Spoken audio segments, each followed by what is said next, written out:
김유정은 1930년대 한국 농촌의 현실을 해학과 생동감 넘치는 사투리, 인간적인 따뜻함으로 그려낸 한국 단편문학의 대표 작가입니다. 그가 작품 활동을 했던 1930년대 일제강점기는 가난, 식민지 수탈, 계급 문제 등 농촌 사회가 급격히 피폐해지던 시기였습니다. 김유정은 이런 시대적 고통을 직접 겪으며 살았고 자신이 보고 느낀 농촌의 삶을 유머와 비애가 공존하는 독특한 문체로 표현했습니다. 소낙비 역시 이런 시대적 배경 속에서 탄생한 작품으로 갑작스레 쏟아지는 소낙비처럼 예상치 못하게 흔들리는 농촌 남녀의 감정 그리고 가난과 현실이 부딪히는 씁쓸한 연애의 단면을 그리고 있습니다. 김유정 특유의 구수한 입말체와 우스우면서도 짠한 농촌 정서가 살아있는 작품으로 당시 사람들이 겪던 현실적 고단함과 인간적 애틋함이 잘 담겨 있습니다. 김유정의 소낙비 작품 속으로 떠나보겠습니다.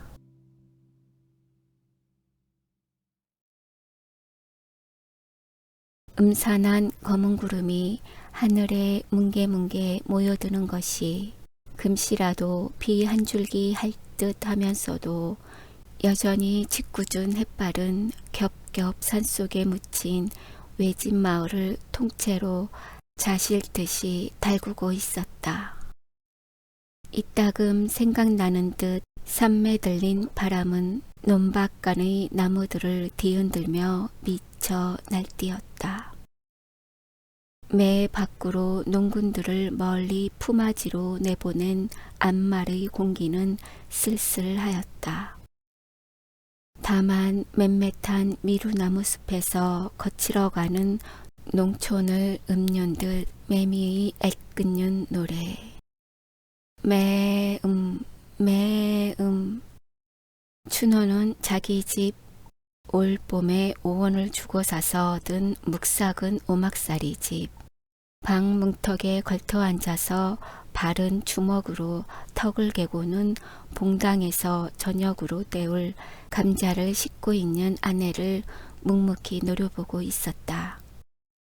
그는 사날밤이나 눈을 안 붙이고 성화를 하는 바람에 농사의 고리싹은 그의 얼굴은 더욱 해쓱하였다. 아내에게 다시 한번 졸라보았다. 그러나 위협하는 어조로 이봐 그래 어떻게 돈 2원만 안 해줄 테요? 아내는 역시 대답이 없었다. 각 잡아온 새댁 모양으로 씻는 감자나 씻을 뿐 잠자코 있었다.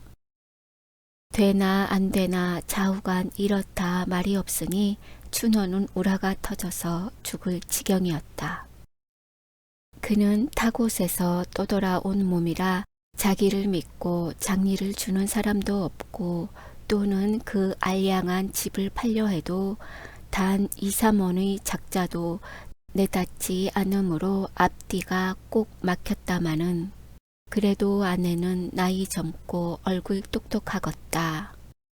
돈 2원쯤이야 어떻게라도 될 수 있겠기에 묻는 것인데 들은 채도 안 하니 썩 괘씸한 듯 싶었다. 그는 배를 튀기며 다시 한번 돈 좀 안 해줄 테요? 하고 소리를 빽 질렀다. 그러나 대꾸는 역시 없었다. 춘호는 녹이 충전하여 불현듯 문지방을 떠다밀며 벌떡 일어섰다. 눈을 흡뜨고 벽에 기댄 지게 막대를 손에 잡자 아내의 옆으로 바람같이 달려들었다. 이년아 기집 좋다는 게 뭐여. 남편의 근심도 덜어주어야지. 끼고 자자는 기집이여. 지게 막대는 아내의 연한 허리를 모질게 후렸다. 까부라지는 비명은 모지락스레 찌그러진 울타리 틈을 벗어나간다.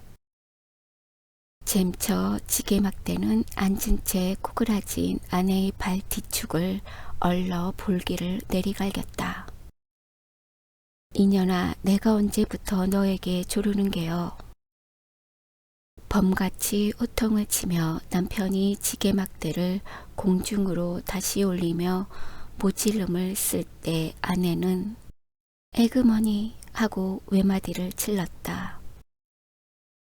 연하여 몸을 지치자 거반 엎어질 듯이 쌀이 문 밖으로 내달렸다. 얼굴에 눈물이 흐른 채 황그리는 걸음으로 문 앞의 언덕을 내려 개울을 건너고 맞은 쪽에 뚫린 콩밭길로 들어섰다. 너 내가 날 피하면 어디 갈 테요?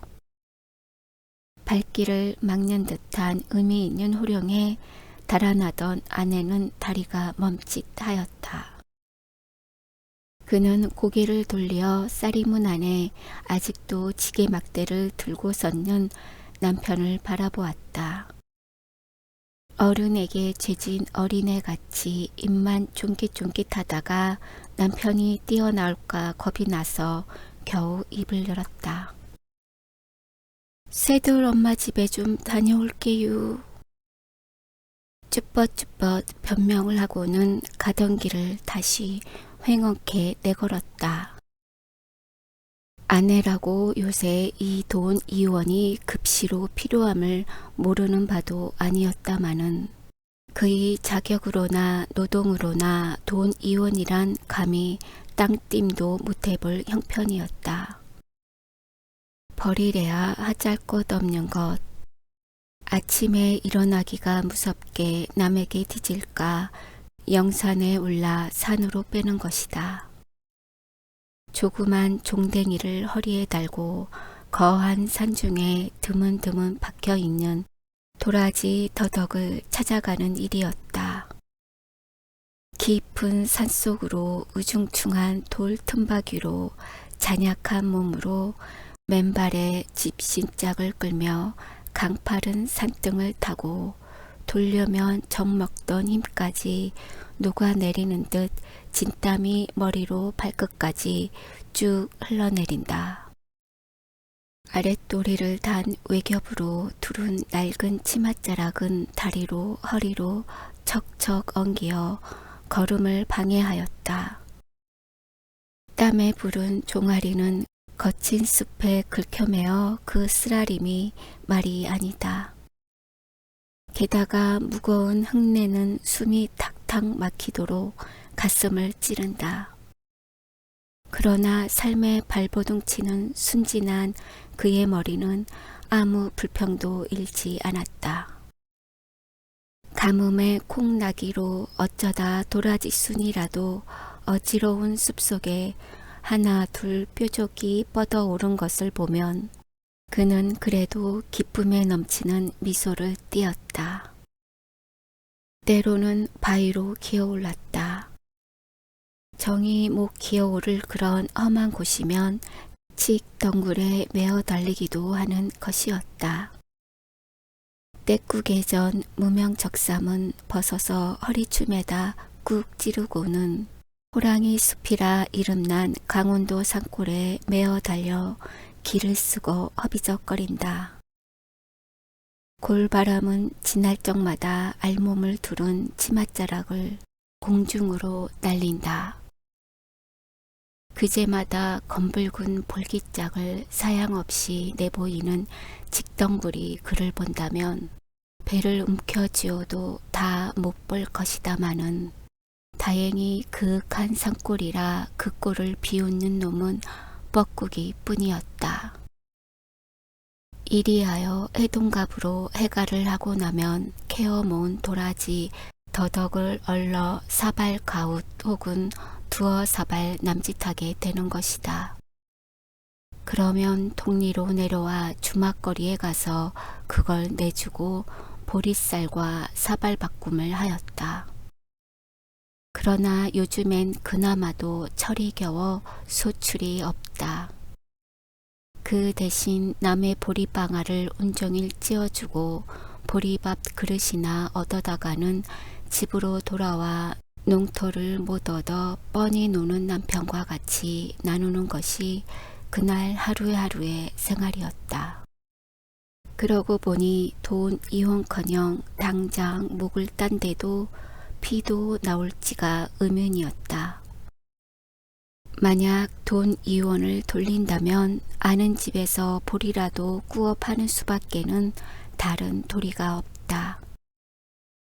그리고 온 동리의 아낙네들이 치맛바람에 팔자 고쳤다고 쑥덕거리며 은근히 시세우는 새돌 엄마가 아니고는 노는 보리를 가진 사람이 없다.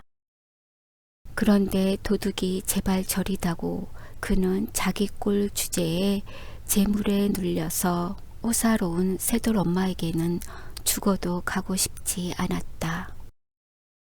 새돌 엄마도 처음에는 자기와 같이 천한 농부의 계집이련만 어쩌다 하늘이 도와 동리 부자 양반이 주사와 은근히 배가 맞은 뒤로는 얼굴도 모양내고 옷치장도 하고 밥 걱정도 안 하고 하여 아주 금박석에 뒹구는 팔자가 되었다. 그리고 새돌 아버지도 이게 웬 땡이냔 듯이 아내를 내어놓은 채 눈을 살짝 감아버리고 이주사에게서 나온 옷이나 입고 주는 쌀이나 먹고 연연히 신통치 못한 자기 농사에는 한 손을 떼고는 희자를 뽑는 것이 아닌가. 사실 말인즉 추노처가 새돌 엄마에게 죽어도 아니 가려는 그 속가닥은 정작 여기 있었다. 바로 지난 늦은 봄 달이 뚫어지게 밝은 어느 밤이었다. 추노가 보름개추를 보러 산모퉁이로 나간 것이 이슥하여도 돌아오지 않으므로 집에서 기다리던 아내가 이젠 자고 오려나 생각하고는 막 드러누워 잠이 들려니까 웬 난데없는 황소 같은 놈이 뛰어들었다. 허둥지둥 추노처를 마구 깔다가 놀라서 으악 소리를 치는 바람에 그냥 달아난 일이 있었다. 어수룩한 시골 일이라 별반 풍설도 아니 나고 쓱싹 되었으나 며칠이 지난 뒤에야 그것이 동리의 부자 이주사의 소행임을 비로소 눈치채었다. 그런 까닭으로 해서 추노처는 새돌 엄마와 직접 관계는 없단데도 그를 대하면 공연스레 얼굴이 뜨뜻하여지고 무슨 죄나 진 듯이 어색하였다.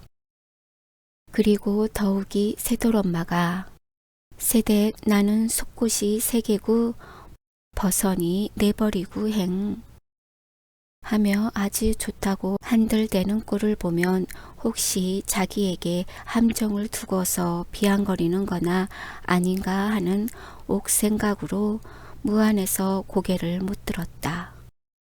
한편으로는 자기도 좀만 잘했다면 지금쯤은 새돌 엄마처럼 호강을 할 수 있었을 그런 갸륵한 기회를 깝살라버린 자기 행동에 대한 후회와 애탄으로 말미암아 마음을 괴롭히는 그 쓰라림도 적지 않았다.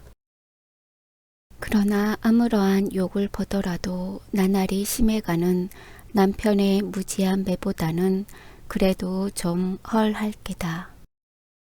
오늘은 한맘 먹고 새돌 엄마를 찾아가려는 것이었다.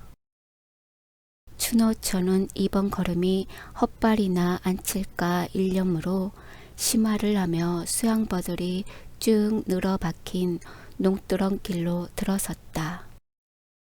그는 시골 아낙네로는 용모가 매우 반반하였다. 좀 야윈 듯한 몸매는 호리호리한 것이 소위 동리의 문자로 외입게나 하염직한 얼굴이었으되 추레한 의복이며 퀴퀴한 냄새는 거지를 볼지른다. 그는 왼손 바른손으로 껴끔내기로 치맛귀를 여며가며 속살이 삐질까 조심조심 걸었다. 감 사나운 구름송이가 하늘 신폭을 휘덮고는 차츰차츰 지면으로 젖어 내리더니 그 예 산봉우리에 엉기어 살풍경이 되고 만다. 먼 데서 개 짖는 소리가 앞 뒷산을 한적하게 울린다. 빗방울은 하나 둘 떨어지기 시작하더니 차차 굵어지며 무더기로 퍼부어 내린다. 춘호초는 길가에 늘어진 밤나무 밑으로 뛰어들어가 비를 거니며 새돌 엄마 집을 멀리 바라보았다.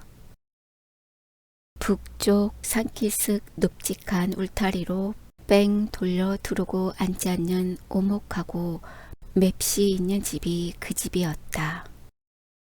그런데 쌀이 문이 꼭 닫힌 걸 보면 아마 새돌 엄마가 농군청에 저녁제 누리를 나르러 가서 아직 돌아오지 않는 모양이었다. 그는 새돌 엄마 오기를 지켜보며 우두커니 서서 기다리고 있었다. 나뭇잎에서 빗방울은 뚝뚝 떨어지며 그의 뺨을 흘러 젖가슴으로 스며든다. 바람은 지날 적마다 냉기와 함께 굵은 빗발을 몸에 들이친다. 비에 쪼르륵 젖은 치마가 몸에 찰싹 휘감기어 허리로, 궁둥이로, 다리로 살의 윤곽이 그대로 비쳐 올랐다. 무던히 기다렸으나 새돌 엄마는 오지 않았다. 하도 진력이 나서 하품을 하여 가며 정신없이 서 있노라니 왼편 언덕에서 사람 오는 발자국 소리가 들린다. 그는 고개를 돌려보았다. 그러나 날쌔게 나무 틈으로 몸을 숨겼다. 동이배를 가진 이주사가 지우산을 받쳐 쓰고는 새돌네 집을 향하여 엉덩이를 껍죽거리며 내려가는 길이었다. 비록 키는 작달막 하나 숫 좋은 수염이라든지 온 동리를 털어야 단 하나뿐인 탕건이든지 썩 풍채 좋은 50제노의 양반이다. 그는 쌀이문 앞으로 가더니 자기 집처럼 거침없이 문을 떠다밀고는 속으로 버젓이 들어가 버린다. 이것을 보니 춘호초는 다시금 속이 편치 않았다. 자기는 개돼지같이 무시로 매만 맞고 돌아치는 천덕꾼이다. 안팎으로 기염을 받으며 간들대는 새돌 엄마와 사람된 치수가 두드러지게 다름을 그는 알 수가 있었다. 새돌 엄마의 호강을 너무나 부럽게 우러러보는 반동으로 자기도 잘만 했더라면 하는 턱없는 희망과 후회가 전보다 몇 갑절 쓰린 맛으로 그의 가슴을 찌푸러뜨렸다. 새돌네 집을 하염없이 건너다 보다가 어느덧 저도 모르게 긴 한숨이 굴러 내린다. 언덕에서 쓸러 내리는 사툤물이 발등까지 개흙으로 덮으며 소리쳐 흐른다. 빗물에 푹 젖은 몸뚱어리는 점점 떨리기 시작한다. 그는 가볍게 몸서리를 쳤다. 그리고 당황한 시선으로 사방을 경계하여 보았다. 아무도 보이지는 않았다. 다시 시선을 돌려 그 집을 쏘아보며 속으로 궁리하여 보았다. 아내는 확실히 이주사뿐일 게다. 그때까지 걸렸던 쌀이문이라든지 또는 울타리에 넣은 빨래를 여태 안 걷어 들인 것을 보면 어떤 맹세를 두고라도 분명히 이주사 외의 다른 사람은 하나도 없을 것이다. 그는 마음 놓고 비를 맞아가며 그 집으로 달려들었다. 봉당으로 선뜻 뛰어오르며 새돌 엄마 기슈 하고 인기를 내보았다. 물론 당자의 대답은 없었다. 그 대신 음성이 낮아 안방에서 이주사가 번개같이 머리를 내밀었다. 자기 딴은 꿈밖이란 듯 눈을 두리번 하더니 옷 위로 벌거진 추노처의 젖가슴, 아랫배, 넓적다리, 발등까지 슬쩍 음충이 훑어보고는 거나한 낯으로 빙그레한다. 그리고 자기도 봉당으로 주춤주춤 나오며 새돌엄마 말인가? 왜 지금 막 나갔지? 곧 온댔으니 안방에 좀 들어가 기다렸으면 하고 매우 일이 딱한 듯이 얼음얼음한다. 이비에 어딜 갔세요? 지금 요 밖에 좀 나갔지. 그러나 곧 올걸? 있는 줄 알고 왔는디. 추너처는 이렇게 혼잣말로 낙심하며 섭섭한 낯으로 머뭇머뭇하다가 그냥 돌아갈 듯이 봉당 아래로 내려섰다. 이주사를 쳐다보며 물차는 제비같이 산들어지게 그럼 요담에 오겠어요. 안녕히 계시유. 하고 작별의 인사를 올린다. 지금 곧 온댔는데 좀 기다리지. 다음에 또 오지유. 아닐세 좀 기다리게. 여보게 이봐. 추너처가 간다는 바람에 이주사는 체면도 모르고 기가 올랐다. 허둥거리며 제깐껏 만류하였으나 암만 해도 안 될 듯 싶다. 추너처가 여기에 찾아온 것도 큰 기적이러니와 뇌 성벽역에 구석진 곳이겠다. 이렇게 솔깃한 기회는 두 번 다시 못 볼 것이다. 그는 눈이 뒤집혀 입에 물었던 장죽을 쭉 뽑아 방 안으로 찌뜨리고는 계집의 허리를 뒤로 다잡고자 끌어안아서 봉당 위로 끌어올렸다. 계집은 몹시 놀라며 왜 이러서유? 이거 놓으세유 하고 몸을 뿌리치려고 앙탈을 한다. 아니 잠깐만. 이주사는 그래도 놓지 않으며 허겁스러운 눈짓으로 계집을 달랜다. 흘러내리는 고이춤을 왼손으로 연신 치우치며 바른 팔로는 계집을 잔뜩 움켜잡고 엄두를 못 내어 짤짤매다가 간신히 방 안으로 끙끙 몰아넣었다. 안으로 문고리는 재빠르게 채이었다. 밖에서는 모진 빗방울이 배춧잎에 부딪히는 소리, 바람에 나무 떠는 소리가 요란하다. 가끔 양철통을 내려 굴리는 듯 거푸진 청둔 소리가 방 고래를 울리며 날은 점점 침침하였다. 얼마쯤 지난 뒤였다. 이만하면 길이 들었으려니 안심하고 이주사는 날숨을 후하고 돌린다. 실없이 고마운 비 때문에 바락도 못 치고 앙살도 못 피우고 무릎 앞에 고분고분 늘어져 있는 계집을 대견히 바라보며 빙긋이 얼러 보았다. 계집은 온몸에 진땀이 쭉 흐르는 것이 꽤 더운 모양이다. 벽에 걸린 새돌엄마의 적삼을 꺼내어 계집의 몸을 말쑥하게 훌 닦기 시작한다. 발끝서부터 얼굴까지. 너 19이라지? 하고 이주사는 취한 얼굴로 얼굴이 물어보았다. 예. 하고 맷떨어진 대답. 계집은 이주사 손에 눌리어 일어나도 못하고 죽은 듯이 가만히 누워있다. 이주사는 계집의 뭉뚱이를 다 씻기고 나서 한숨을 내뿜으며 담배 한 대를 턱 피워 물었다. 그래 요새도 서방에게 주리경을 치느냐? 하고 묻다가 아무 대답도 없음에 원 그래서야 어떻게 산단 말이냐. 하루 이틀이 아니고 사람의 일이란 알 수 있는 거냐? 그러다 혹시 맞아 죽으면 정장 하나 해볼 것 없는 거야. 허니 네 명이 아까우면 덮어놓고 민적을 가르는 게 낫겠지. 하고 계집의 신변을 위하여 염려를 마지 않다가 번뜩 한 가지 궁금한 것이 있었다. 너 참 아이 낳았다 죽었다더구나. 예, 어디 난 드시나 싶으냐? 계집은 얼굴이 홍당무가 되어지며 아무 말 못하고 고개를 외면하였다. 이주사도 그까짓 것 더 묻지 않았다. 그런데 웬 녀석의 냄새인지 무생채 썩는 듯한 시크무레한 악취가 불시로 고총을 찌르니 눈살을 찌푸리지 않을 수 없다. 처음에야 그런 줄은 소통 몰랐더니 알고 보니까 비위가 좋기 역하였다.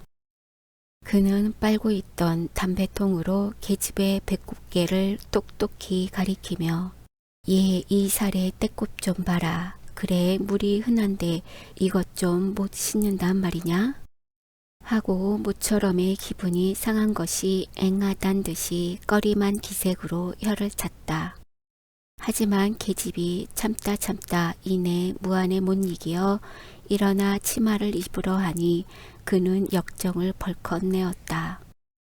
옷을 빼앗아 구석으로 동댕이를 치고는 다시 그 자리에 끌어 앉혔다.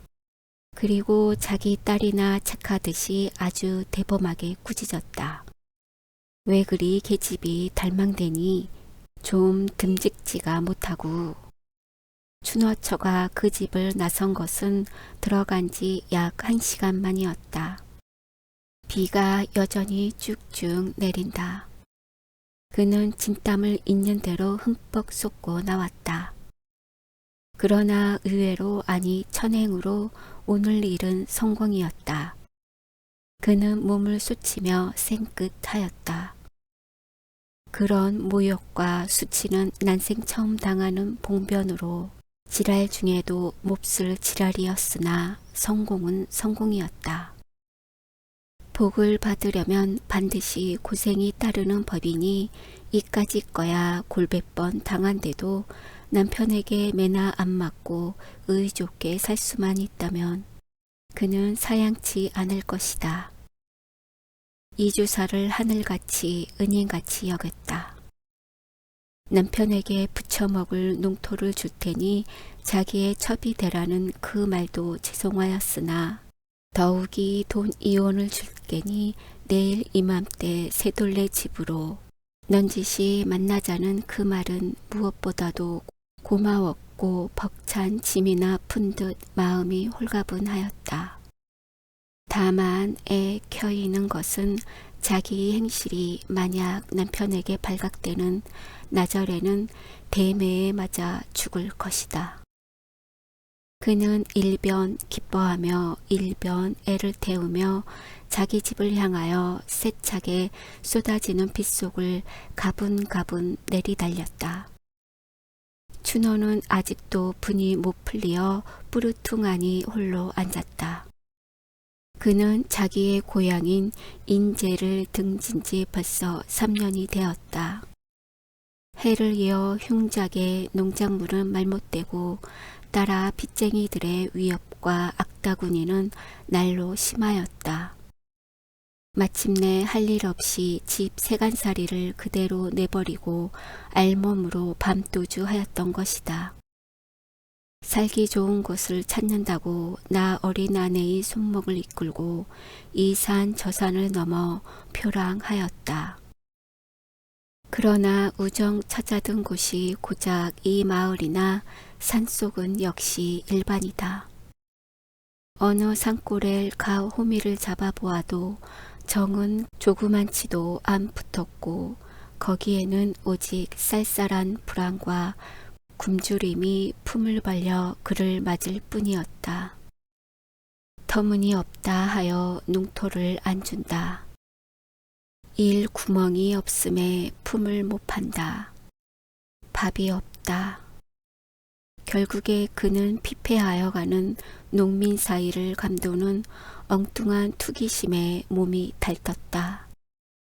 요사이 며칠 동안을 두고 요 너머 뒷산 속에서 밤마다 큰 노름판이 벌어지는 기미를 알았다. 그는 자기도 한몫 보려고 끼룩거렸으나 좀채로 미천을 만들 수가 없었다. 이원 수나 좋아서 이 이원이 좋아만 잘한다면 금시 발복이 못 된다고 누가 단언할 수 있으랴. 3, 40원 따서 독리 핏이나 대충 가리고 옷 한 벌 지어 입고는 진절이 나는 이 산골을 떠나려는 것이 그의 배포였다. 서울로 올라가 아내는 안짬을 재우고 자기는 노동을 하고 둘이서 다부지게 벌면 안락한 생활을 할 수가 있을 텐데 이런 산구석에서 굶어 죽을 맛이야 없었다. 그래서 젊은 아내에게 돈 좀 해오라니까 요리 몇 개인 조리 몇 개인 매만 피하고 곁들어 주지 않으니 그 소행이 여간 괘씸한 것이 아니다. 아내가 물에 빠진 생지고를 하고 집으로 달려들자 미처 입도 벌리기 전에 남편은 이를 악물고 중력밤을 냅다 붙인다. 너 이년 매만 살살 피하고 어디가 자빠졌다 왔니? 볼치 한 대를 얻어맞고 아내는 오기가 질려 벙벙하였다. 그래도 직성이 못 풀리어 남편이 다시 매를 손에 잡으려 하니 아내는 질겁을 하여 살려달라고 두 손으로 빌며 개신개신 입을 열었다. 내일 대유, 내일 돈, 내일 대유 하며 돈이 변통됨을 삼과 아래는 그의 음성은 절반이 울음이었다. 남편이 반신반의하여 눈을 찌긋하다가 네 하고 목청을 돋궜다. 네, 내일 된다유. 꼭 돼요? 네, 내일 된다유. 남편은 시골 물정에 능통하니 많지 난데없는 돈 2원이 어디서 어떻게 되는 것까지는 추궁에 물으려 하지 않았다. 그는 저기 안심한 얼굴로 방 문턱에 걸터 앉으며 담뱃대에 불을 그었다. 그제야 아내도 비로소 마음을 놓고 감자를 삶으러 부엌으로 들어가려 하니 남편이 곁으로 걸어오며 치근한 듯이 말리었다. 병나 방에 들어가 어여 옷이나 말리어. 감자는 내 삶을게. 먹물같이 짙은 밤이 내리었다. 비는 더욱 소리를 치며 앙상한 그들의 방벽을 앞뒤로 울린다. 천장에서 비는 새지 않으나 집 지은 지가 오래되어 고래가 물러 앉다시피 된 방이라 도배를 못한 방바닥에는 물이 스며들어 기축축하다. 거기다 거적 둔잎만 덩그렇게 깔아놓은 것이 그들의 침소였다. 석유불은 없어 캄캄한 바로 지옥이다. 벼룩은 사방에서 마냥 스멀거린다.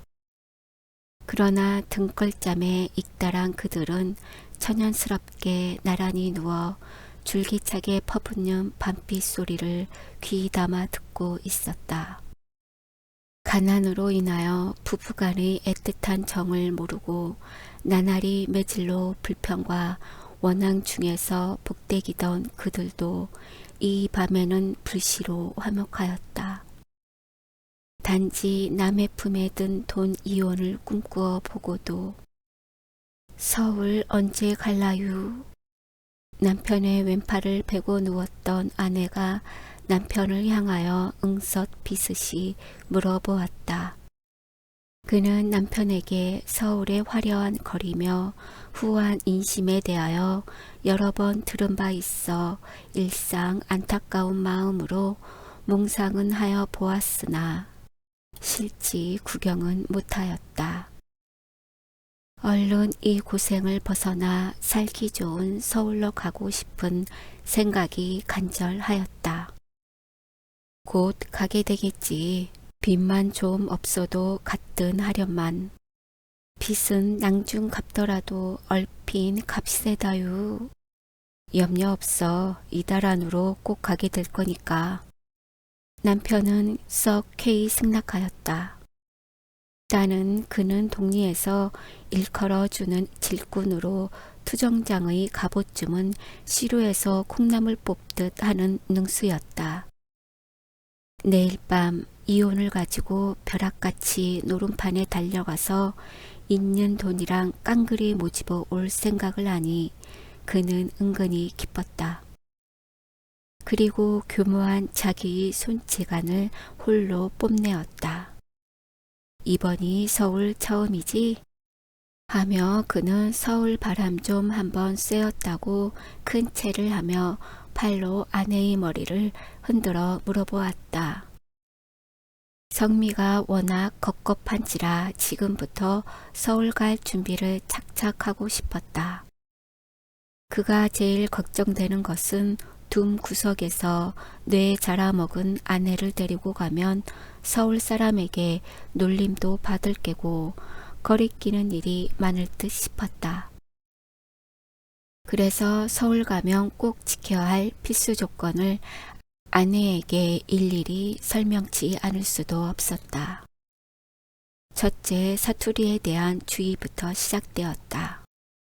농민이 서울 사람에게 꼬라리라는 별명으로 감 잡히는 그 이유는 무엇보다도 사투리에 있을지니 사투리는 쓰지 말며 합세를 하십니까로 하계유를 하오로 고치되 말끝을 들지 말지라. 또 거리에서 어릿어릿하는 것은 내가 시골뜨기요 하는 얼뜬 짓이니 갈 길은 제게 가고 볼 눈을 또릿또릿이 볼지라 하는 것들이었다.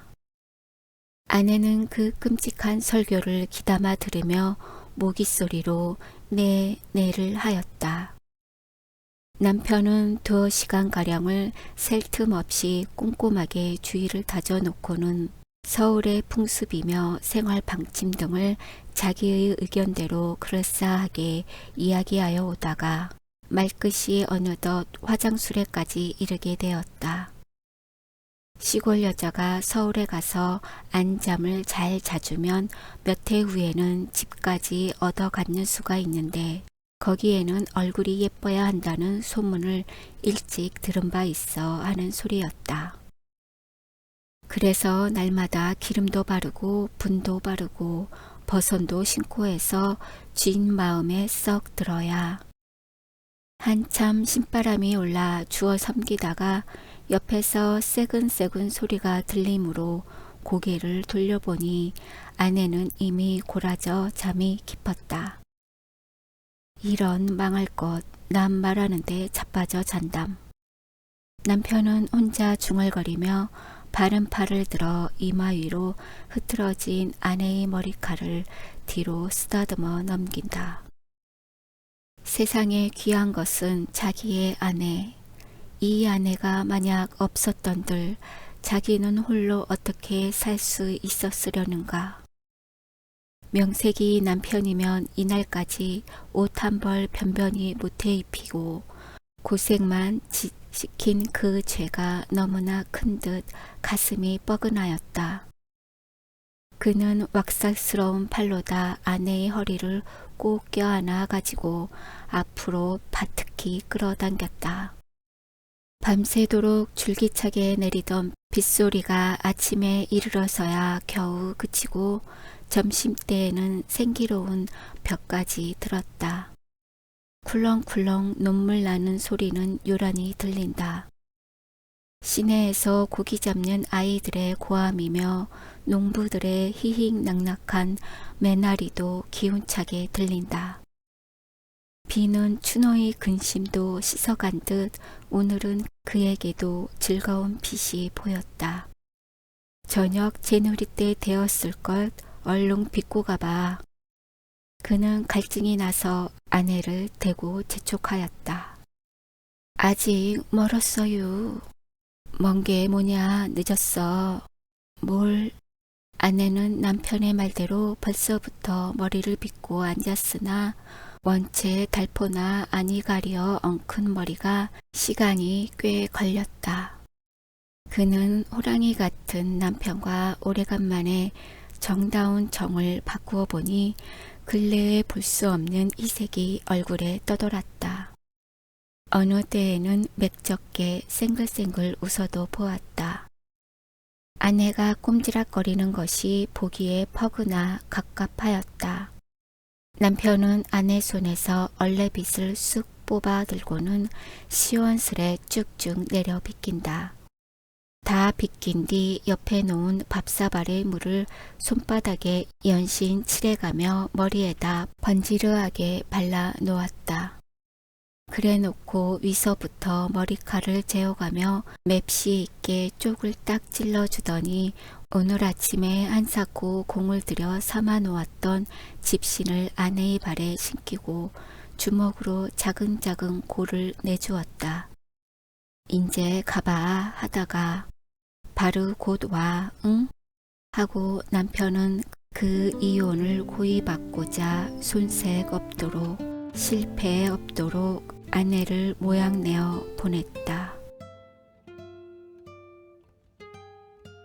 문학이 더 흥미로워지는 채널 구독하고 함께 읽어요.